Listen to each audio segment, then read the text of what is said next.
7, c'est ça, non? Le prix du Gros Chêne, le kilomètre à parcourir, ça va foncer dans ce troisième rendez-vous. Cox Bazar, le numéro 4, a pris un départ magnifique. Il est venu s'installer tout de suite aux commandes avec le numéro 1, Sansesio, et Checker Jack qui est là également au contact des premiers devant l'angle numéro 6, Moment of Madness. Alors que le numéro 3, So Universe, est pour l'instant en 5e position devant le numéro 5, Gold Vibe, le favori Isaac Jean Poire Rouge qui patiente pour l'instant devant le numéro 9, Rimini.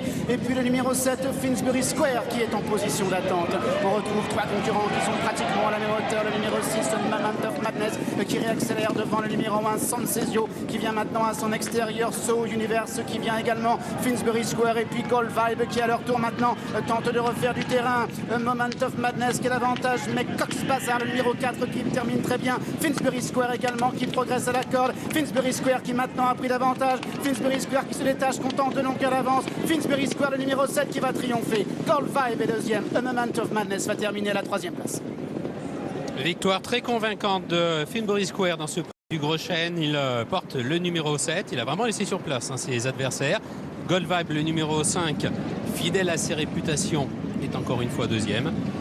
Et Moment of Madness, le numéro 6, s'empare de la 3e place. 7, 5 et 6. Victoire de Finsbury Square qui fait mieux qu'en 2016, Dominique, où il s'était classé 3e de cette course. Il fait mieux que l'an passé, deuxième. Oui. Victoire pour lui. Belle victoire et un cheval qui nous avait habitués à des petites facéties quand il prenait l'avantage, à montrer un petit peu de caractère qu'il fallait vraiment monter sur le bout des doigts. Là, j'ai trouvé que le cheval, je sais pas Stéphane, c'est pas le même cheval qu'on a vu d'habitude. Je me suis dit, tiens, il a peut-être pris l'avantage trop tôt parce oui. que mais il n'a pas les œillères s'arrêter un petit peu avant. Il n'avait pas les œillères avant?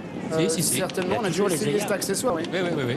Aujourd'hui, Mais incroyable, il ne les a pas. C'est la première fois qu'il nous fait une course comme ça depuis qu'on connaît Finsbury Square. Ah, oui, c'est souvent une anguille. Ah bah oui, souvent du fil à retordre à Christophe Soumillon, qui est très souvent monté à l'époque. Et là, Olivier sans les œillères. Que ça, quand il était chez Fabrice Chappet. Et là, Olivier sans les œillères. Ça fait 2 ans et demi qu'il n'avait pas couru sans œillères. 2 ans et demi sans œillères. Écoutez, moi je trouve. Et ce changement a porté ses fruits. La réaction de son nouvel entraîneur, Mauricio Delcher Sanchez. Avec vous, Catherine. Exactement, un entraîneur qui a le sourire avec cette magnifique performance de Finsbury Square, Mauricio. Oui, effectivement, j'étais même un peu surpris. C'est un cheval qui vient de récupérer. C'est une victoire qu'il a méritée aussi pour son ancien entraîneur, Fabrice Chappet, qui a fait un très bon travail. Le cheval, il avait arrivé à l'écurie avec un parfait état de conditions. On a fait que suivi un peu son entraînement et puis on a profité de ça. C'est la première fois depuis plus de 2 ans qu'il ne portait pas les œillères. Est-ce que c'était un choix de votre part? C'est un choix de mon part, effectivement. C'est des chevaux, quand ils arrivent la première fois, je laisse de les voir courir nature pour après faire mon idée. Et puis bon, on l'a laissé courir comme ça.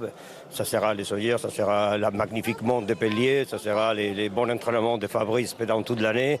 On ne sait pas, il a gagné. En tout cas, ça a marché. Merci beaucoup, Mauricio. Merci, bravo.